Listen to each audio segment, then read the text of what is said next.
We move on to our second panel of the day and a final session of the conference with two brilliant educators, researchers, and teachers who will be engaging us with the question, what is the pedagogy of sex education? We have with us today Rahul Sen, who is a PhD candidate in the Department of English at Tufts University. His areas of interest include psychoanalysis, queer theory, literary studies, and cinema studies. Rahul was a critical writing preceptor in the Young India Fellowship Program at Ashoka University from 2017 to 2020.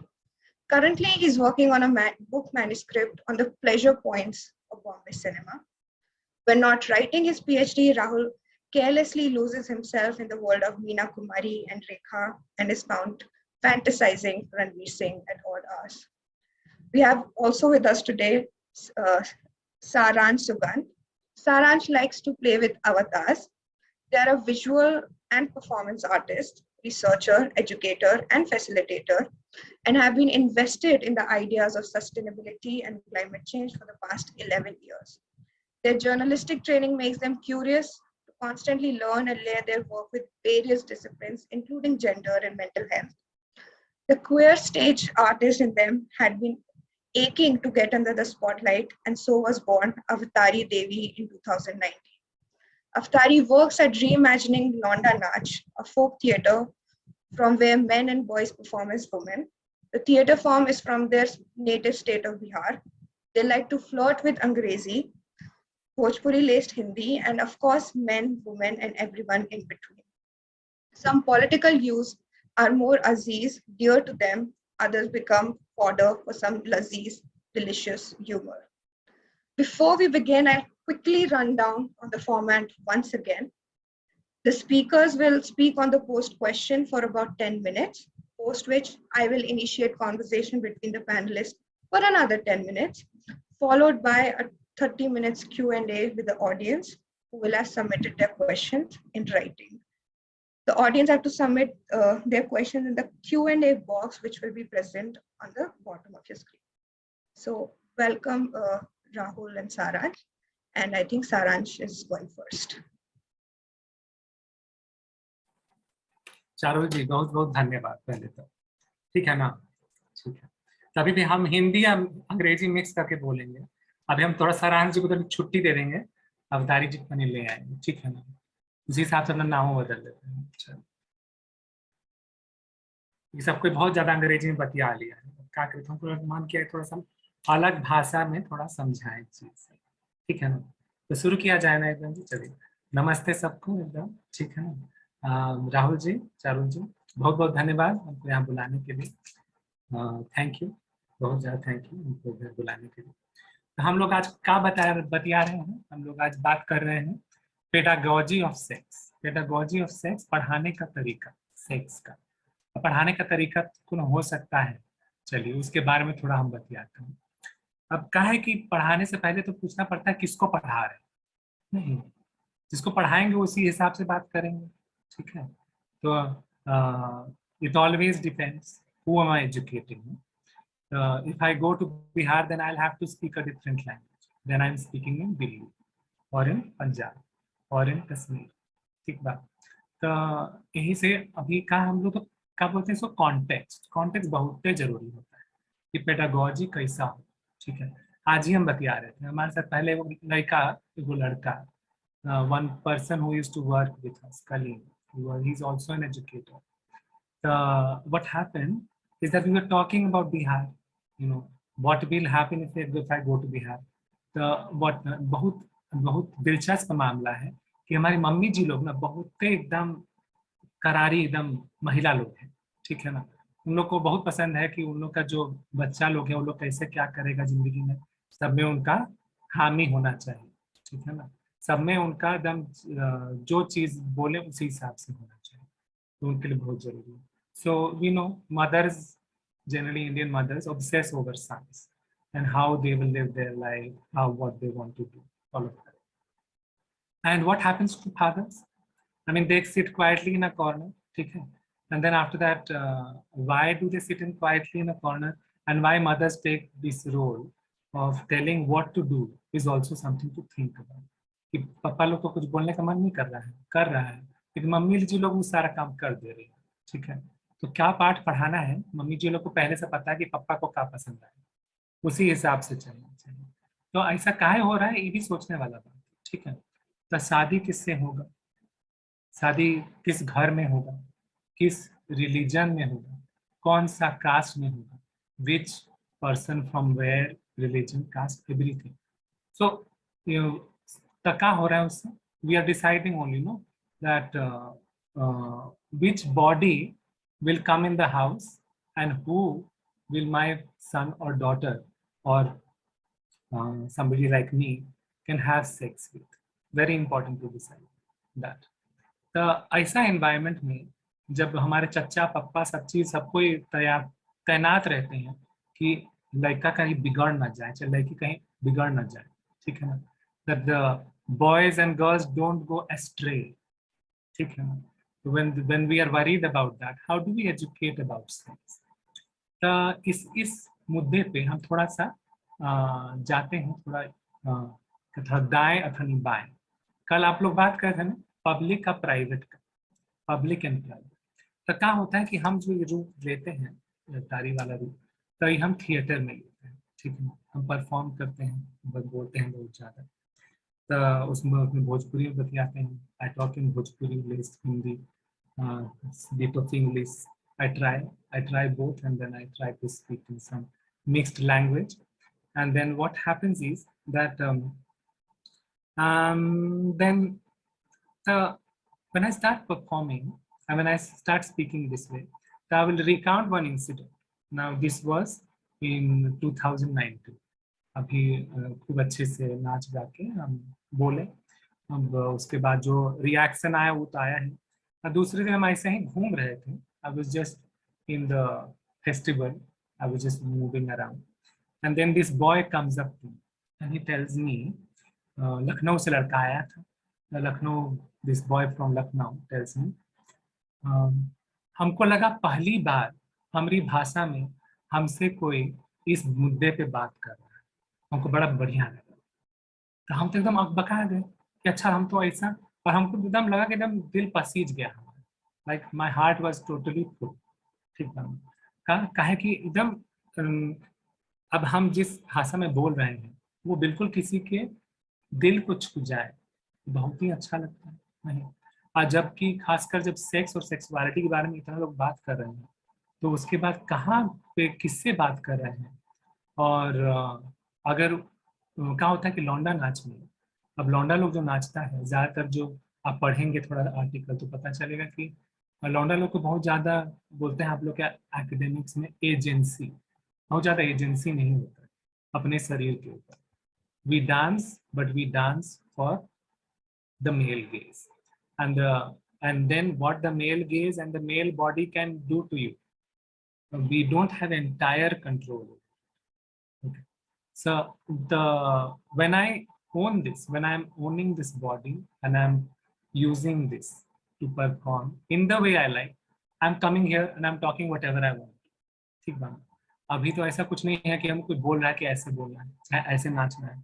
So the moment I do this and I can say many things which I want to, then something changes. And what changes is the boy like this who comes to me and tells me that that somebody in my language, somebody is telling me something in my language, and that shifts something. 2 months back, this was the public aspect. In the public, when I'm performing, in the private sphere, when we are more intimate, when we are talking to 2-3 people, so there is this listening circle which we have been running, where these queer people, we come together. Very nice it is. A lot of kinds of people who come. So there is gay and transgender and all kinds of people. अब pedagogy जो होता है पढ़ाने का तरीका में, तो पढ़ाने में तो सुनना भी बहुत जरूरी है, वेरी इंपॉर्टेंट टू लिसन। तो सोचे कि सुनने का प्रैक्टिस किया जाए, अध्याय, ठीक है, तो अध्याय खुल गया था हमारा कि we have to practise how to listen. Then but then as we started to listen, I will talk about one meeting one meeting where there were a lot of gay men. And then the gay men were talking about what kind of bodies do they love? If they are feminine, are they okay with it? If there are trans people, are they okay with it? And if they are not okay, why they are not okay? And then there was one person who was present, who used to work with trans people. He was quiet during this meeting. But what happened after that was that, we were all listening to each other. And even though I perform in this avatar, and I'm also transitioning, becoming transgender, but it becomes very important to listen. Baki men kahe ki? Because there are a lot of these men who I was talking about and talking to, who also don't like themselves, who hate themselves, who have misogyny, but that misogyny, औरत लोग को hate करने का जो प्रक्रिया होता है, तो उसमें they hate themselves also. Little bit they hate themselves also. Their own femininity also. They have to be masculine. They have to be super masculine. And there are some people who have been sexually harassed, assaulted, who continue to be repressed. बाकी फिर भी सोच नहीं सकते. Still they cannot think that how it is repressing them. The comprehensive sexuality education के बारे में जो हम लोग बात करते हैं, so we talk about the teenagers and how to educate them, how to teach young adults. Baki, to go back to what I was talking in the beginning, when I was talking to Khalil, who may go to Bihar, who may go to Rajasthan to educate.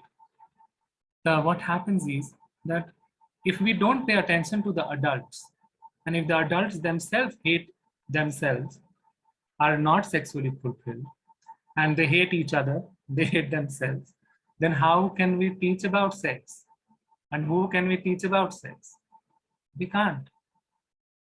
We can't.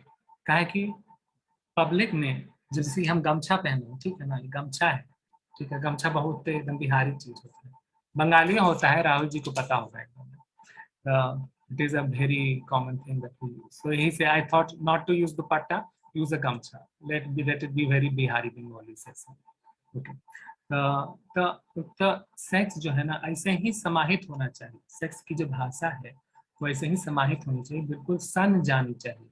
आज जितने भी adult लोग हैं, कहें कि हम बच्चा लोग को तो बात कर लेंगे. If I go and talk to the younger kids about sexuality, it is okay. This route, young kids are very okay with it. 26-year-olds, 25-year-olds, 16-year-olds, they are all okay with it. Who are not okay with it? 40-year-olds, my age group only, or the next 50-year-old, 60-year-old. They all become uncle and auntie. Then after that, nothing goes here. That is what happened. The काहे की तो pedagogy of sex के बारे में जैसे हम लोग को बतियाना है, we have to talk about it. We have to prepare the context, the environment around us to be able to talk about sex, and to be able to talk about not just sex, but about themselves, about the specific ways in which they have learned to hate themselves, and the specific ways in which they must learn or relearn to love themselves. Theatre में कोई turn होता है, विभत्स. एक नवरस में एक रस होता है, विभत्स. डिस्गस्ट जो होता है बहुत ही इंटरेस्टिंग चीज होता है. क्या कि अगर हम नेचर में देखें तो the moment we are disgusted by something, then we must stay, something does not smell good, to stay away from it. Don't eat it. You smell the food and then you throw it. Not good. But with humans in relationship, we are conditioned to hate or not hate, and we are conditioned to hate and love certain things within ourselves, and that is what we need to unlearn or relearn in the pedagogy of sex, specifically with adults, and through listening, through empathy, and then after that we go to the children, because the children will learn. The children will learn from the adults if the adults are taken care of, and the adults know how to truly love. तो यही 10 minute में इतना ही बोलेंगे, ज्यादा नहीं बोलेंगे, ज्यादा समय नहीं लिया ना हम। चारुल जी मुस्कुरा रही है, मतलब कि ठीक है निजा से। चलिए राहुल जी आपको दे रही हूँ।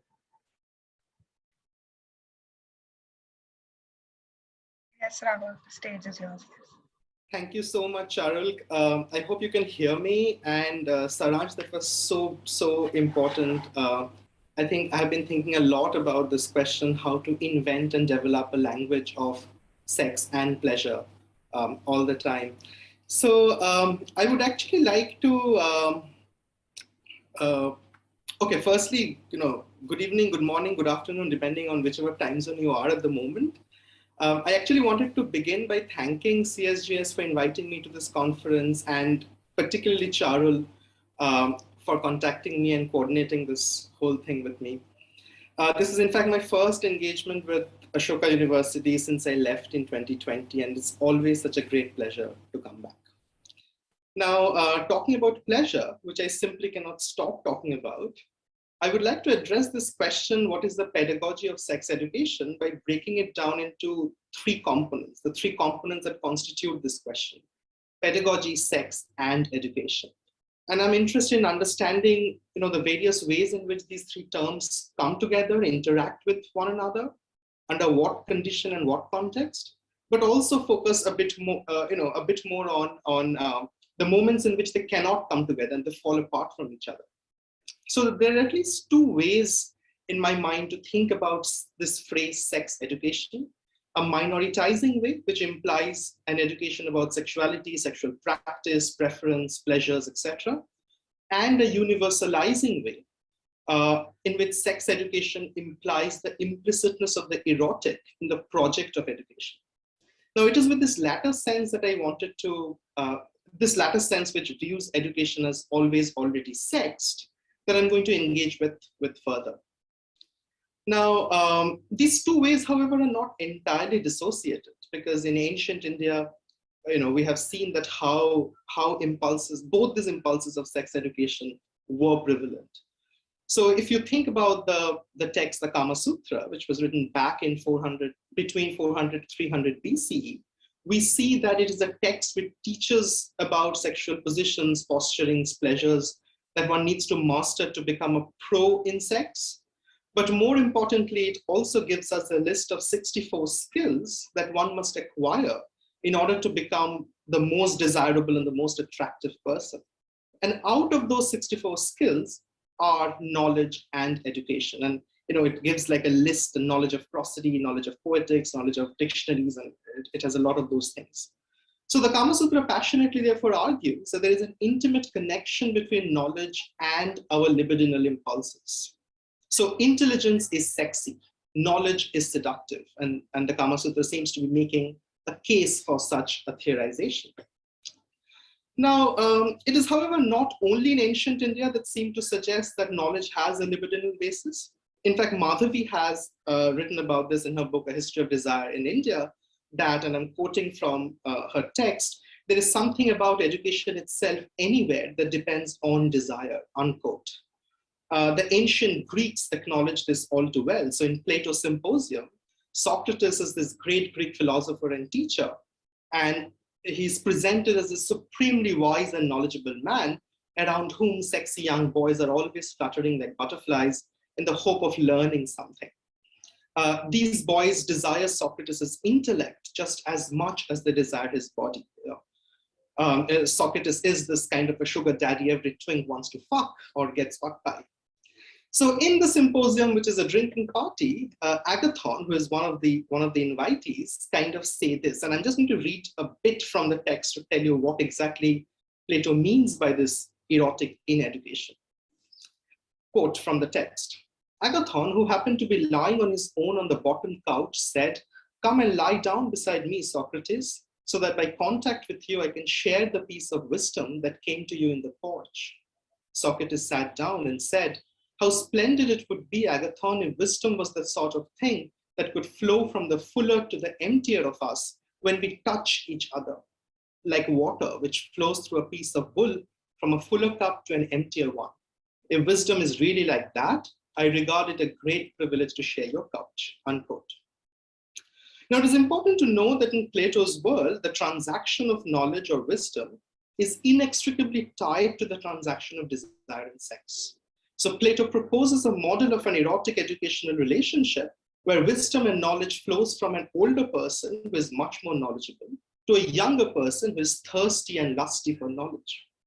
However, we are no longer living in the moral or immoral universe of the Kama Sutra or Plato, where learning takes place in the proximity of desire.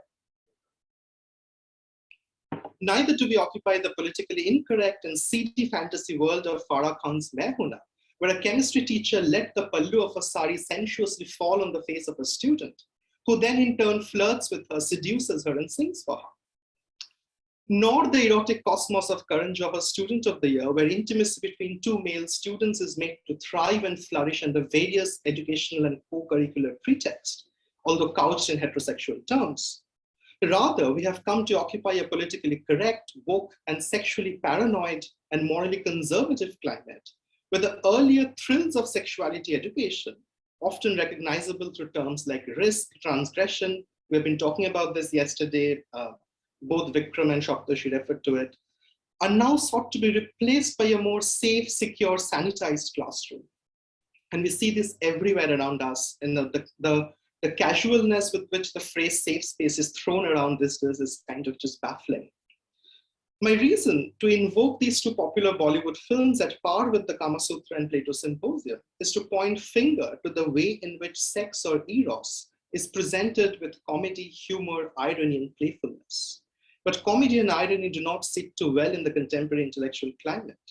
Instead, certainty is what that sells. Singularity sells. Absolute truth sells. So if we know anything about sexuality or desire, we'll know that these are the very things that desire and sexuality militate against. However, we must not be wrong in thinking that the desire for a safe, sanitized, and antiseptic classroom has been fired by contemporary woke imagination and activism. Many, many years ago, when the Indian independence movement was at its peak, and 3 years before Mahatma Gandhi would call the civil disobedience movement, Pandey Bechan Sharma from Uttar Pradesh published a collection of short stories called Chocolate, in which he drew attention to the rampant homosexual culture that was prevalent among young boys who went to these colonial schools during this time. And the titular story from that collection kind of reports this moral degradation of students under the impact of colonial education in these words. I'm just going to read out just 2 sentences from it. Quote, "There are all kinds of places in this country where boys can get ruined. Most of the efforts to mislead boys occur at boarding schools, brahmacharya ashrams, company gardens, fairs, and festivals. One often hears of teachers being responsible for boys' ruin. There are few schools where 5 to 10 such cases do not come before the headmaster each year. Despite this, people do not think of reform. There are few students who do not have a handsome friend. Students say their beautiful friends are just friends or are relatives, but it is impossible to describe how they behave with these friends or relatives," unquote. So squarely, the accusation of spreading homosexuality falls on teachers, and the locale for this moral degeneration of students is boarding schools and ashrams. So modern education's corruptible influence on sexuality is therefore the bone of contention here.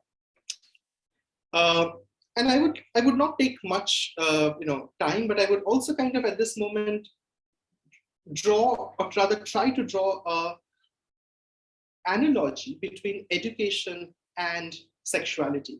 And one of the things in which the two mirror each other, as Srija was talking about this just a few minutes back, that there is something about education that is displacing.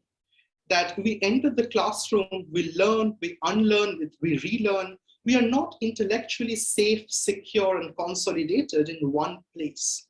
And I think the space of the classroom is one such space where a lot of these movements actually happen or can happen. Sexuality, very interestingly, kind of mirrored that. So sexuality is one such register, one such space which does not come with guarantee, which does not come with certainty. We do not know, or rather we cannot predict desire. We cannot tell that this is a person I would desire. This is a person I would not desire. Desire is something that is fired by some kind of unknowingness. And that element, that kind of commonality between education and sexuality is what very strongly being foregrounded in Pandavit Sharma's story, or the kind of accusation that education is what corrupts, because there is oftentimes accusation against sexuality as well. The sexuality is what corrupts. So I would like to conclude by introducing a caveat in this question, what is the pedagogy of sex education, by turning to Lee Edelman's work on queerness and education. And in his recent book, Bad Education, which is coming out later this year, which draws its title from Pedro Almodovar's film Bad Education, which is a film I would highly recommend everyone to watch, because it has a lot to offer on this twinning of education and sexuality and change, and a lot of those things. So Lee argues that education itself is a conservative project and a heteronormative enterprise. And it is a slightly complicated argument. I'm going to try to break it down for you quickly. He says that so long as education is aimed at the social reproduction of subjects, often with the figure of the child at its center, education is invested in the production of a morally good citizen. So think about what Shoptoshi was talking yesterday, Fatima's action with her children, and the judge saying that she's free to educate her child in whatever way they want. But this particular method that Fatima is adopting is bad education because it is indecent, it is immoral, and all of those things. So education, therefore, is always aimed at producing a subject, producing a particular body, which is moral, which is supposed to be morally good, which is supposed to contribute in some meaningful ways in society. So all education is therefore heteronormative, because be it the morally conservative version that seeks to keep conversations about sex, sexuality, desire away from it, or the kind of education that those of us who like to think of ourselves on the other side, to be on the other side of the spectrum of moral conservativeness, we believe in. So where we believe that the right to sexuality education is aimed at producing sensible and sensitized subjects. So both these versions, therefore, are committed to the production of good citizens, good subjects in relation to sexuality and education. What do we do then?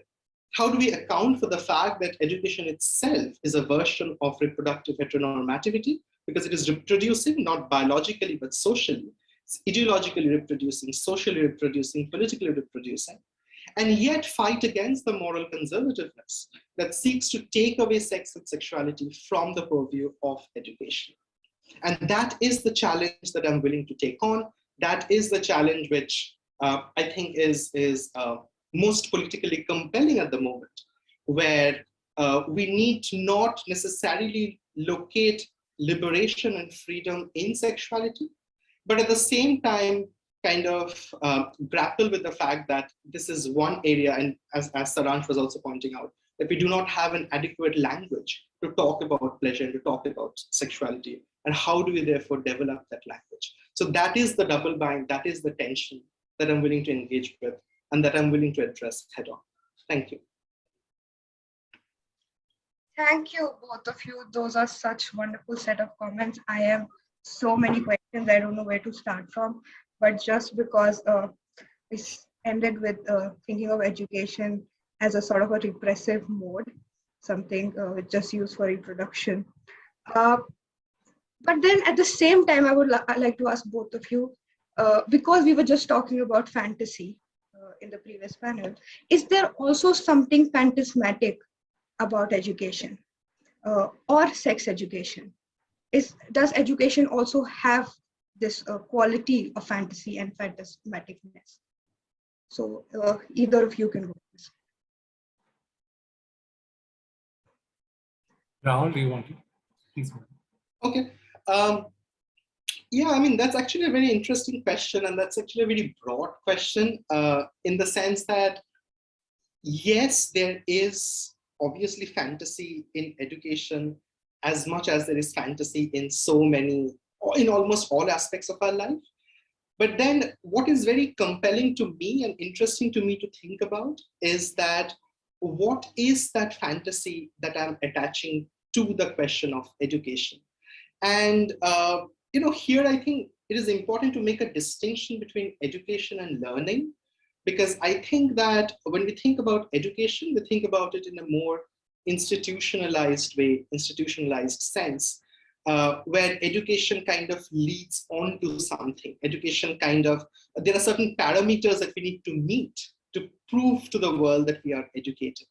So I'm interested in the question that what fantasy does and what is the fantasy that we are thinking about in terms of education. That is it a fantasy that I was referring to about producing a morally good subject, morally good citizen, or is it a fantasy which kind of pushes me or pushes my intellectual frontiers, kind of makes me come to terms with my own desires, and oftentimes kind of reveal the fact that I probably do not know my desires, and I'm okay with that, and I'm okay with not knowing, and I'm okay with that uncertainty. So I think one can take the question of fantasy in so many directions and think about that. What exactly does it serve politically? Thank you. Sarans. Yeah, thank you. Thank you so much, Rahul, for that. तो इस सवाल को हम उसी बिल्कुल specific तरीके से लेंगे. Even as children, when we learned some things, we used that in very fantastic ways, right? And the younger the child, there's an example which is often used that, if you give, when you give a safety pin or a set of safety pins to absolutely young children who are, say, in kindergarten, then the way they would use it would be, there could be thousands of ways in which they would use it. And then as children get educated and then they arrive at a certain age, and then you ask them to use the same safety pin in certain ways, there'll be very limited ways of usage. So if we mean fantasy and the usage of imagination, and if education is encouraging us to use our imagination in different ways, then we have to ask ourselves that to what extent is our education enabling us and empowering us to imagine, or is it as you said, Rahul, earlier, that, or is there also a very narrow agenda which it is pushing us towards, and is it always about reproduction of the a citizen in a certain mold, or a worker, or a worker who would fit the mold in this in the capitalist world that we live in. So if those are the agendas of education, and we have to be very wary of that too. There's this essay by Charles Tilly, I think I'm getting the name right, who talks about how all states are gangster states, and basically that bullying is their primary thing. And it becomes very important to look at that right now in the face of the rising authoritarianism that we're seeing all over, right, all across the world. And hence, education will also get affected by the agenda of the many strong men who are rising. So then, where does that? So what specific direction often that even our imagination is being guided into? And as we know, there is a very specific direction that our imagination and fantasies are being guided into through popular media, through education, through all sources of education, as we know. So I think we have to handle this fantasy a little slightly carefully. Yeah, and this makes me think that then is there sort of a universal mode of sex education? Because you did talk about context in the beginning. It's very important to set the context, but also is there then a universal context of how we are thinking about sex education, or would that be what Rahul referred to as bad education? I would say even if there is bad education, अगर चलिए बहुत खराब हो गया, सब चीज रायता फैला दिए अच्छे से, ठीक है ना, तो उसके बाद भी मतलब कि अब बचेगा क्या, ये तो देखना पड़ेगा ना, अब छोड़ तो नहीं सकते, ठीक है ना. अब अगर अगर 100 लोग गाली दे रहे हैं हमको कि बिहारी हैं, बिहार से हैं, ये वो, तो चलिए हैं बिहारी, ठीक है ना। अब उसके बाद क्या? अब उसके बाद फिर उसको उसको किस तरह से पेश करें, किस तरह से हम उसके साथ अपने ही कॉन्टेक्स्ट को कैसे बनाएं, कैसे संवारे, कैसे रखें, वो तो हमारी जिम्मेदारी हो जाएगी, ठीक है ना। वो जिम्मेदारी तो नहीं छोड़ सकते। So we can never leave this. We can never, whether however the context is, we have to understand and engage with the context on its own terms. Because even if I want to, people won't become woke. People will not respect me in this form if I walk out of this room and just walk into this lane. It will not naturally happen. But then I will have to engage with it, and I'll have to engage it with the hate, and with how that hate is also turning towards the person who's throwing it at me. In Buddhism, there's this concept of interbeing, that everything exists in relationship with everything else, and the self that we talk about, the self-expression that we talk about, that also is made of non-self components. And until unless we don't, and the context could be, very hateful, or could be very enabling, but myself is constructed of both these things, and I must understand, pay attention to in what ways, and then engage with the context after that. Rahul. I was actually kind of thinking something that Saransh mentioned, that the question, the idea of the self being undone, or the idea of the self being questioned. And I was thinking that so much of that has to do with the nature of our desires itself, or themselves, because desire particularly is one of those spaces where we are not allowed to be ourselves. And what I mean is that, again, to use a word that Saransh used, that we lose a lot of our agency. As much as the fantasy of agency is there, we try, as much as would like to hold on to the question of agency, we think that, this is what I desire, but so much of our desires are desires of the other. And I'll just give a quick example here. Let's say you fall in love with somebody. That person's desires start becoming your desire. So you start wearing a lot of blue because this person likes blue. You start acquiring a taste in jazz because this person is a whatever jazz fan. So you transform a lot of it. This Charul is aware of it. I take this reference a lot in class, that Amir Khusro has this very famous qawwali for Nizamuddin, which begins with this line that "Chhap tilak sab chheen li musse naina milaike," which means that the moment I look at you, I start losing all the markers of my identity. I become more of you. And I feel that then becomes, or rather that then informs the question of education, that if sex and sexuality itself is undoing the self, undoing ourselves, then how can we map that onto the project of education, which is supposed to teach with certainty and guarantee? And therefore, to me, that phrase sex education or sexuality education kind of undoes itself, where sex is continuously pulling us away from ourselves, from whatever the subject of our desires.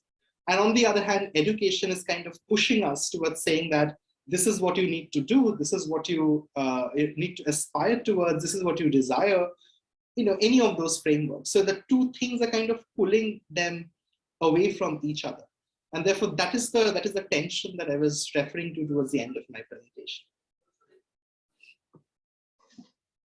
Yeah, and now we go to the questions which have been presented by the audience, and something which we have talked about previously, but the attendee wants to know that the current pedagogy of sex education insists a lot on identities and labels.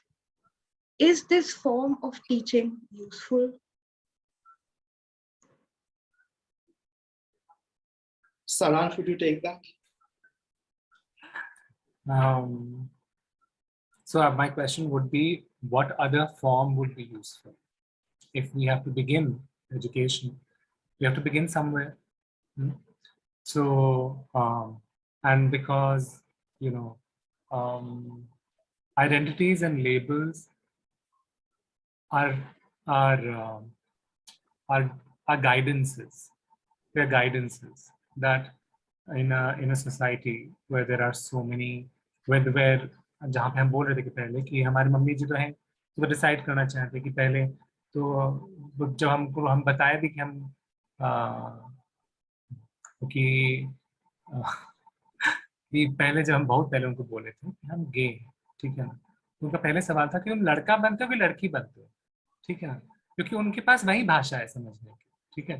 तो जब लोगों के पास जो भाषा है उसमें केवल आप लड़का होकर एक लड़की शादी कर सकते हैं, लड़की होकर लड़के शादी कर सकते हैं, तो आपको उस भाषा को एक्सपैंड करने के लिए आइडेंटिटी से और भी रास्ते बनाने पड़ेंगे, और आइडेंटिटी आपको गाइडेंसेस देते हैं कि अच्छा अब ये दो आपके पास थे, अब बीच में 4-5 और भी हैं, ठीक है, अब अच्छा अब 10 और भी हैं, लेकिन जब ये स्पेक्ट्रम जो है आइडेंटिटी और लेबल्स के जरिए आप इस स्पेक्ट्रम को you expanding the spectrum further, and as soon as you expand the spectrum, you are able to place yourself at more junctures than one.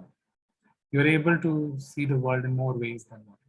And I think it is identity और label को इतना हम ठोस ना देखें, guidances की तरह देखें कि हाँ ऐसा भी हो सकता है और वैसा भी हो सकता है, तो फिर थोड़ा हेल्पफुल रहेगा। वो हेल्पफुल रहेगा ये समझने के लिए कि what is the act that defines that identity, and if that act defines more than one identity, like the way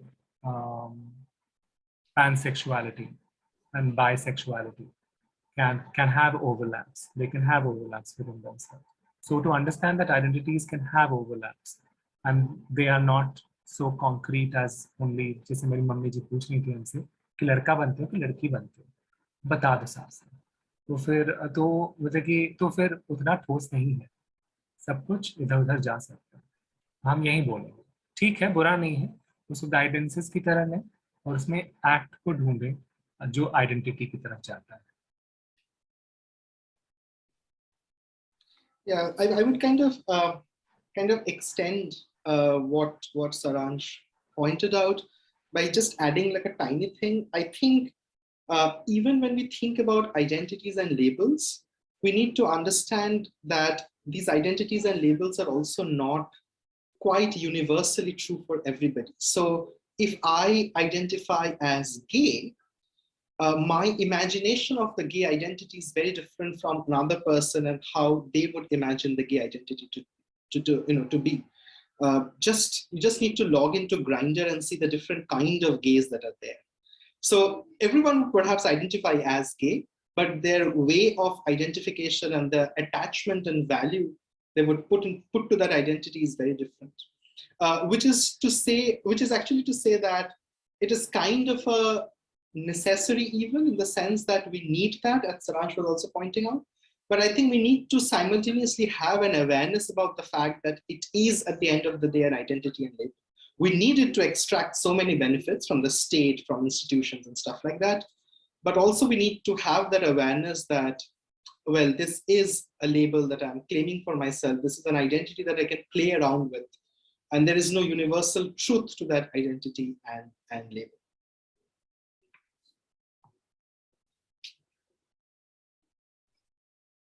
Okay, this is a very interesting question, and I think we can talk a lot about it. But what the attendee is trying to ask us is that Saransh probably talked about somewhere in their talk that disgust is an important way to think about sex, it's an important element to think about sex. So do we think of disgust and sex in opposition to each other, or is there a convergence between both of them? That is, yeah. जैसे चारुल जी ने बोला, मतलब कि दिन रात बात कर सकते हैं इसके ऊपर. Yeah. So very interesting question. Disgust. and what is desirable, disgust and desirable. And there is the very simple example, and I'll use it, that there are things that we don't think are possible for a lot of us before we fall in love with a certain person. There are a lot of things which we would be disgusted by in sexual acts, which may seem like, oh my God, aap ye kaise kar sakte ho? Oh my God, how can you do this or that or whatever? But with love, that disgust over time can also wash away, and then you may do things which you found disgusting at a certain point of time. But then there are I'm referring to what love can enable in a relationship. But the thing is that there are, of course, different other relationships with disgust that we have. The one which I was referring to earlier, which is that that when a society teaches me to hate me in this way as a child, then it takes me 35 years to be able to come to this, because then for the rest of the time you're just wondering that I am disgusted by what I see in the mirror or what I even imagine in the mirror. Okay. And which is the part which I feel which sex education with adults in non-formal spaces, informal spaces can address, because sadly there is no formal way of addressing this, or no formal system of education which is currently going to address this. So then this thing, that the specific ways in which we are taught to hate ourselves, be disgusted with ourselves, is what love towards ourselves can help us and make us feel sexy about things that we thought were disgusting at a point of time. But yeah, Rahul, over to you. No, I mean, I kind of agree with everything that you were saying, especially about this whole idea of looking at the mirror and basically, having a perception of oneself. And I'm kind of come from a tradition of psychoanalytic thinking, and one of the examples, kind of a very hilarious example, I find that Freud gives in relation the question about desire and disgust, is that when we kiss somebody, and kissing is a very intimate, passionate, sexy kind of a act, right? When we kiss somebody, we might, be very passionate. It's like, let's try French kiss today and roll our tongue into each other's mouth. But we might be very disgusted to use that person's toothbrush the next morning. And that is the way in which desire and disgust comes together, in the sense that we do not or cannot extricate one from the other very clearly. Oftentimes, one informs the other in so many ways. So, if we were talking about fantasies a while back, if you think about the kind of fantasies people nurture in relation to their sexuality and desire, there are so many things that might seem disgusting to, or rather in a particular context. But within that space of an intimate moment, those acts turn out to be very sexy and very interesting. So people might have, scat fantasy. People might have, fantasy like, all different kind of things, golden shower, piss, and everything. Now, these are in other contexts, the same person might find that disgusting. But in that particular context, in that space of sex and desire, those are the very things that might seem titillating and exciting. So we cannot really extricate so much of desire and disgust from each other. We know that, I think our responses to those will be very situational. That in this particular situation, I'm thinking of this particular thing as disgusting or desirable. That might change in another context. So yeah. Interesting. And so is sort of the next question. the attendee asked that can love or loving be taught? This is to say that this makes me think all these Bollywood movies we watch, and somehow you just know loving. And does like a pedagogy of sex education or imagination of sex education incorporate that? I mean, comprehensive sexuality education, very specifically, I mean, it talks about building relationships and as a life skill and how to carry them out, especially for young adults. But but then not just young adults, all adults need this lesson. And because I mean, it is so easy to hate, and we are seeing this in the current context. It is so easy to just drum it up, and it begs the question कि इतना hate क्यों भाई, कहाँ से आ गया, मतलब पैदा कहाँ से हो गया इतना सारा, मतलब कि कहाँ, मतलब कि मिडवाइफरी किसने की इसकी, वो भी तो सवाल है ना, तो वो भी तो पूछना चाहिए। तो फिर उसके बाद फिर नहीं तो उसी तरह से जैसे कि हेट करना सीख सकते हैं, सिखाया जा सकता है, वैसे ही प्रेम करना भी सिखाया जा सकता है, सीख सकते हैं। If we look at the larger pedagogy, if what our society was after any nation building, what we are taught, you know, through larger media, through school, through curriculum, you know, we're all one. देखिए क्या अनेकता में एकता कैसे बने रहें. So those are ways of educating to love, a larger kind of love. Okay, and this larger kind of love enables the other smaller kinds of love.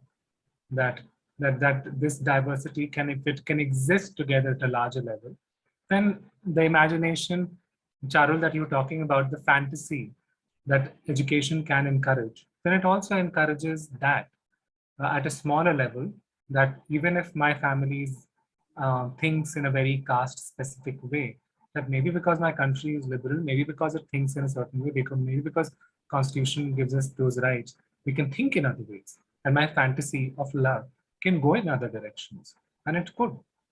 And which is where our education of love at a larger level can be. But yeah, when we talk about intimacy, any kind of intimacy, and which is why पहले जब हम बात कर रहे थे, बतिया रहे थे, तो हम ये सब बोले कि एम्पैथी और लिसनिंग क्या है? मतलब कि प्यार करने का तरीका ही है ना, मतलब कि आप प्यार की तरफ कैसे बढ़ेंगे, इसका पहला कदम है कि आप सुन पाए। पहले सुनेंगे, तब तो समझेंगे, फिर तो प्यार करेंगे। सुनेंगे नहीं तो कहाँ से प्यार करना सीखेंगे? ठीक है, तो यही है, हमें तो इतना ही मिस करना है। ठीक है, चलिए। I mean, I think I don't know. I don't really have a definite answer to this question. It's a very hard question.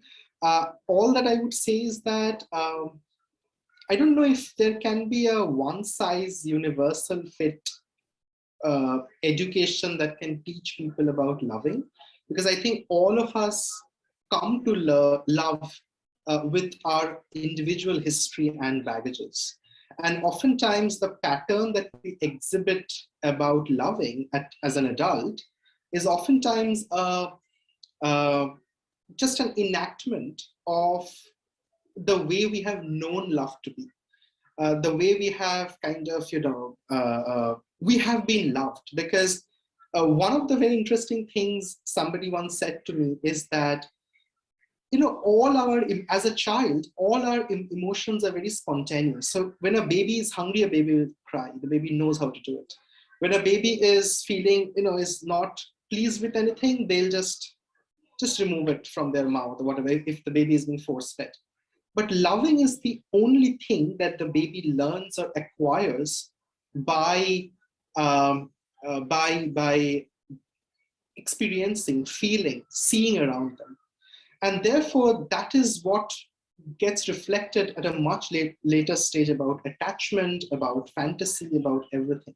So I think it's quite individual in that way. And I think the question was, can there be an education about loving? I think, I don't know, I don't have an answer to that question, but what I have an answer to is that I feel there is a way in which one can come or recognize patterns of their desires. That if this is what I'm desiring, if I'm falling in love with a particular person, what exactly is this person fulfilling for me? What exactly does this person's love stand for me? My psychoanalyst is to say this absolutely fabulously, is that when somebody leaves you, when a love is lost from your life, ask yourself that what was this person fulfilling for you? And then try to see if you can get that desire fulfilled from somewhere else. And that kind of tells me that there is a pattern in which we love, and one can recognize that pattern and think about the various ways in which this question was framed, right? That can there be a universal way of teaching love? Not universal, but I think there is definitely these micro ways in which we can think about love and our own engagements with love. Okay, we have time for one quick last question, and I'll take like 30 seconds of your time here. And this is also something which both of you did mention, and which is about political correctness. So, is there any role of political correctness in a classroom? Or is it something to be completely shunned away, kept in a box and not to be opened again? Yes. Rahul, bole. Okay. I don't know what it means to be politically correct, but I know that a classroom has to be an enabling space and not a safe space, which means that we should be allowed to take risks in classroom, talk about things that are discomforting, talk about things that are taboo, engaging with it. And in fact, today morning, Saransh was telling me that in order to address a phobia, that phobia needs to be out there. And I think that can happen in the space of a classroom. So I don't know if it's a politically correct or not, but a classroom needs to be that, where we address all kinds of questions and concerns and topics, no matter how dangerous, how risky, how tabooed they are, with some amount of comfort.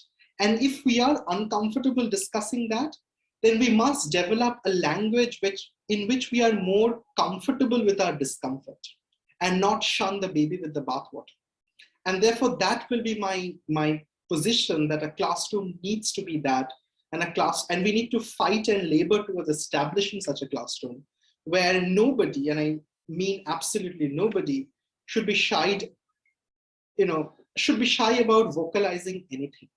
And if that person is vocalizing something that is problematic, that needs discussion, then that person should be comfortable in, or rather with their discomfort, or with whatever position they're taking. That's just my take. Yeah, पूरी तरह से हम agree करते हैं आपके साथ। क्या कि जो हेट करने वाला जो बात बोल रहे थे ना, so it is so I'll go back to the example which I was talking about earlier. So in the group where they were gay men and they were talking about certain things that they find attractive, somebody perceived that this is transphobia. Okay, then they just left in huff and puff, this is transphobic, I'm leaving. And then they wrote to me that how you're encouraging this environment and all of that. Like, right, which is what I was telling Rahul, that if I don't give the space to be wrong, how do I give the space to go towards the right? Right? And that has to be an enabling space. I mean, ये सब कोई हम लोग पहले सीख के सब सही सीख के तो पैदा हुए नहीं हैं. All the love and all the hate we have learned here. So this is where we will unpack it as well. And whether in the classroom or outside the classroom, we have to have the ability to create a safer space where we can talk about it with playing the boundaries of political correctness for sure. Because if we are just being politically correct, then we will never go in troubled waters. And we will shun everything. We will put some carpet over everything. उसके नीचे चलता जाएगा, carpet के नीचे बस घुसाते जाएंगे गंदगी को. And then of course we saw what happened when you do that. So I don't need to say much more than that. Thank you, both of you. I am enthralled, I'm fascinated and amused by your ideas, by the way you shared your ideas. I'm smitten. And I'm sure it has been a very fruitful evening for everyone attending this. But I just would like to thank everyone who has been a part of the panel yesterday and today for using this space to unravel such nuanced contentions, conversation, and debates on sexuality. I would also like to thank the audience who were with us till the end for their questions. And I would like to assure you that this is just a beginning of a very exciting journey that CSGS is taking towards disseminating information on sex, sexuality, and education. Thank you all, and bye bye.